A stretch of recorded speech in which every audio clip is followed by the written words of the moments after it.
Hello friends, and welcome back to Aaron's Anxiety. I am your host Aaron, your personal guide through anxiety. So,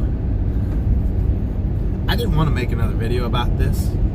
I've been trying not to make another video about this, but there's really nothing I can do at this point. I'm kind of just in the crap creek along with everybody else. And there's just so much information that keeps coming out day after day about the coronavirus, okay? Now, it's getting kind of crazy, okay? Now, my anxiety has been elevated because of it.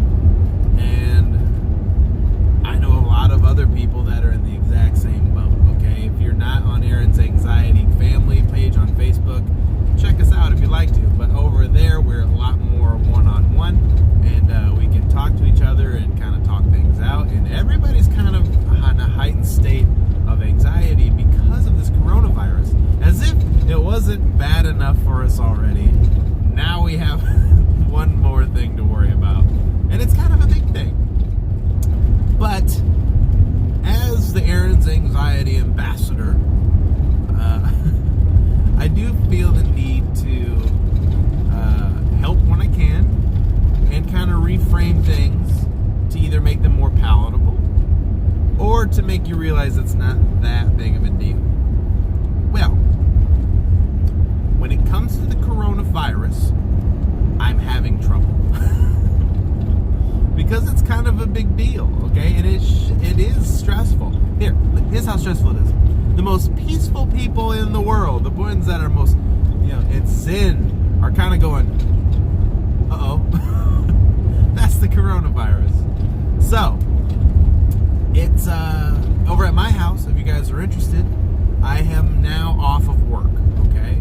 I, yes, am self-employed. However, I need to know when to say no, okay? And so, our company is a family company. And my father, who started the company, said, look, I don't know what your plan is as far as working going. He goes, but I wouldn't go if it were me, because he stopped going. So I worked a little bit longer than he did, and then eventually I'm like, you know what, it's probably not the best idea, because I'm coming into contact with at least 2 different people every single day for my job. For those of you who don't know, I refinish bathtubs for a living. I take an old bathtub that's cruddy and gross, and I make it look like a brand new bathtub, and I do that 2 times a day, okay, at 2 different houses. So that means I'm going in and I'm talking to people, shaking hands, doing the thing. And here's the thing with the coronavirus, I don't know who they've been talking to or who they've been in contact with. And so my fear is not myself, okay? I'm not really afraid to get the coronavirus myself. I'm afraid that I'm going to take it back home and get my boy, who's just over a year old, I'm afraid to give it to him. And so literally for him, I'm not going, okay? I go to work for him, but now I have to not go to work for him. It's kind of a catch-22. That's my boy, and nothing can happen to him. So, things are going to get more stressful from here. And so, my reason for making this video is to say, hey, look, we're all in the same boat. It's about to get crazy, okay? So, there is a stimulus package as of now, okay? Right now, it's like March 27th or something. I'm somewhere in that ballpark. Excuse me.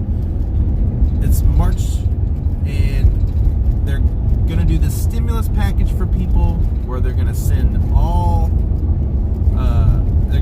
Americans that make less than $75,000 $1,200 per person. And so that's me and my wife. So they should get like $2,400. And then if you have children, they're going to give you $500. That's the so far. But that still has to pass the House, okay? It hasn't passed the House as of yet. I'm sure it will. Here's the crazy thing. Canada, they're hooking their people up, like always. Canada is a great place to live. Their people are going to get $2,000 a month. That's pretty awesome. So far, that's what the plan is. So hopefully that works out. But I think they have quite a lot less. But we have 330 million people in this country. I mean, last time I looked, it was like 325 million. But that was like years ago. It's got to get exponentially bigger from there. So, I know I'm rambling here.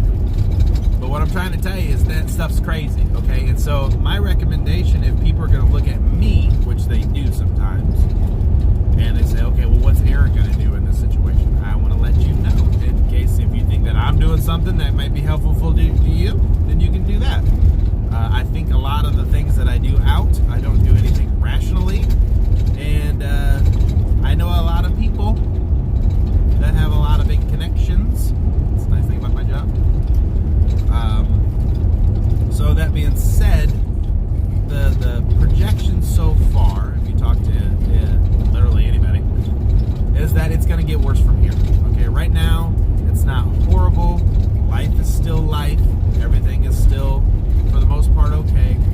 We're hearing about people getting coronavirus. But they're saying that once, we can figure out the numbers, we can figure out the projections of how this thing's going to go, and based on the rate of what it's going and how fast it spreads, you can figure out a lot of stuff, or at least about. So right now they're saying it's going to be about 2 million people is going to be taken out from the coronavirus at its peak when it's really going. That means that odds are, you got to keep in mind, that's global.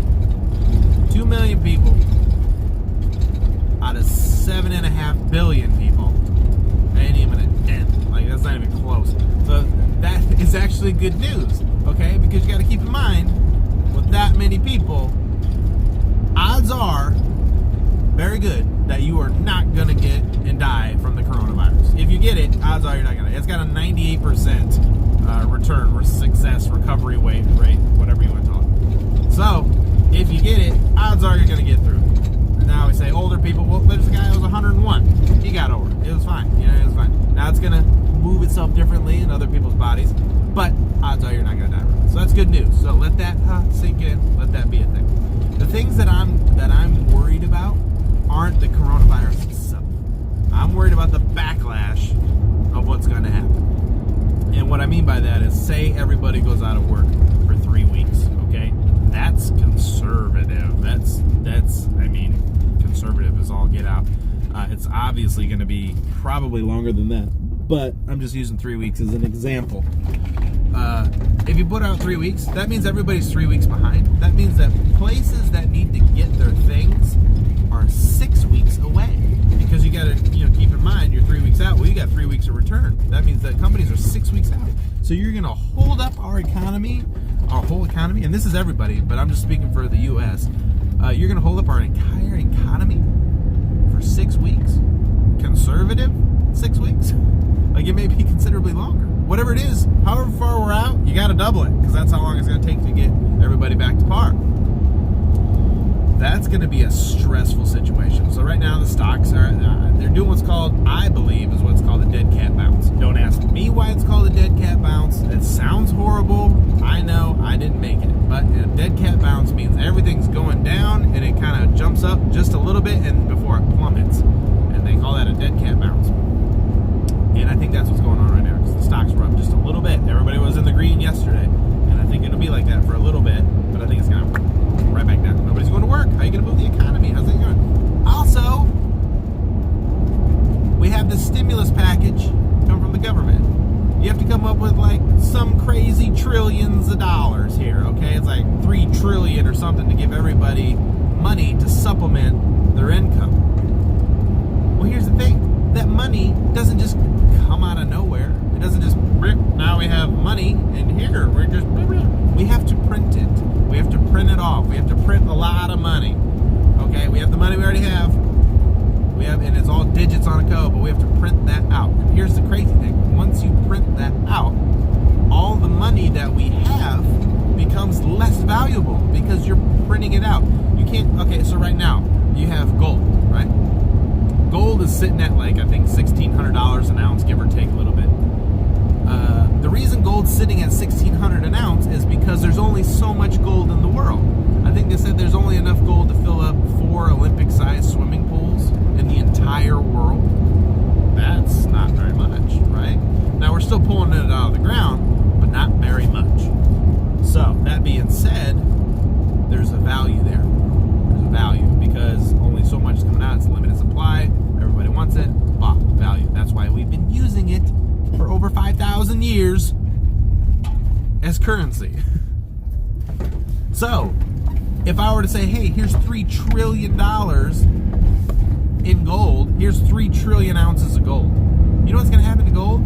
It's going to plummet. It's going to go crazy down. You know why? Because there's 3 trillion more ounces. Now everybody and their mama can have a little bit more gold. Like, it's going to go down substantially. It's not going to be worthless, but it's going to be worth less than what it was. So that's, in a nutshell, called hyperinflation.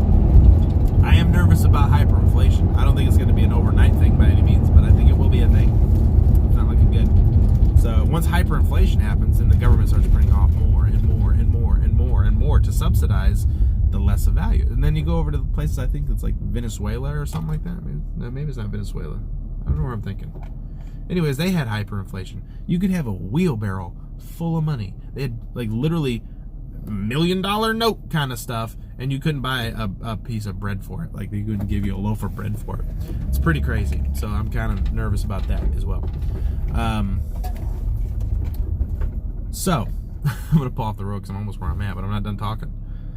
So here's my game. If you're gonna do what I want to do this year, we have some time. We have some time. That's the nice thing. You have time. This isn't it's gonna happen tomorrow. You got a little bit of time before this starts really getting crazy. We need to start getting sustainable, okay? Self-sustainability. I think that is gonna be really important if you wanna go the long haul. Here's the thing.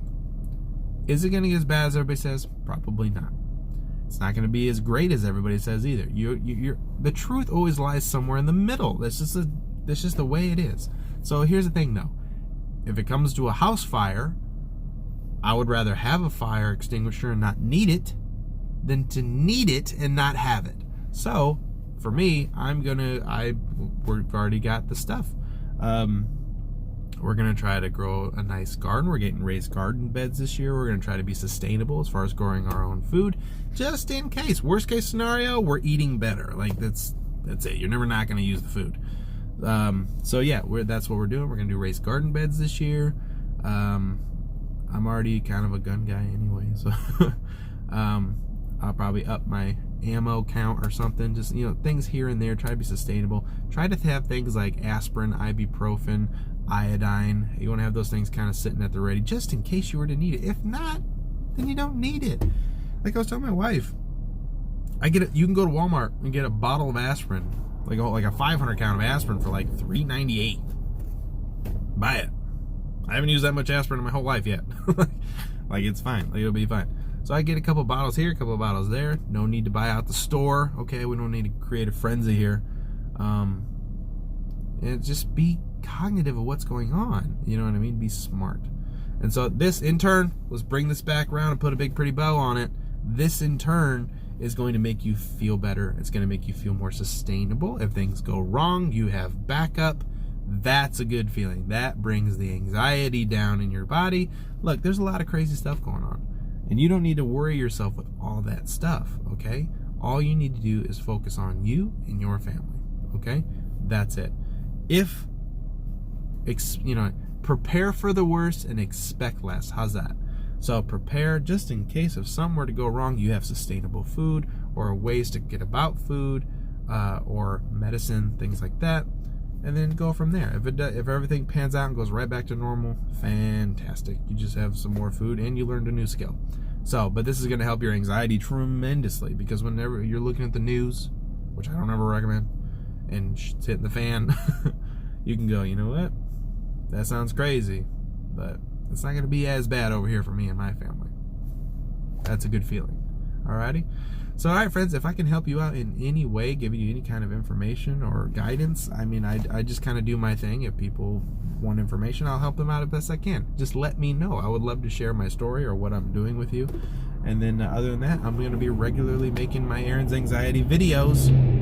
So, let's do this thing. Alright, friends, until next time, don't freak out. It's all good. I know a lot of the stuff I even said is just kind of like, don't freak out. It's fine. You'll be fine. Alright, friends, until next time, I'm Aaron. You're awesome, and I'll see you in the next video.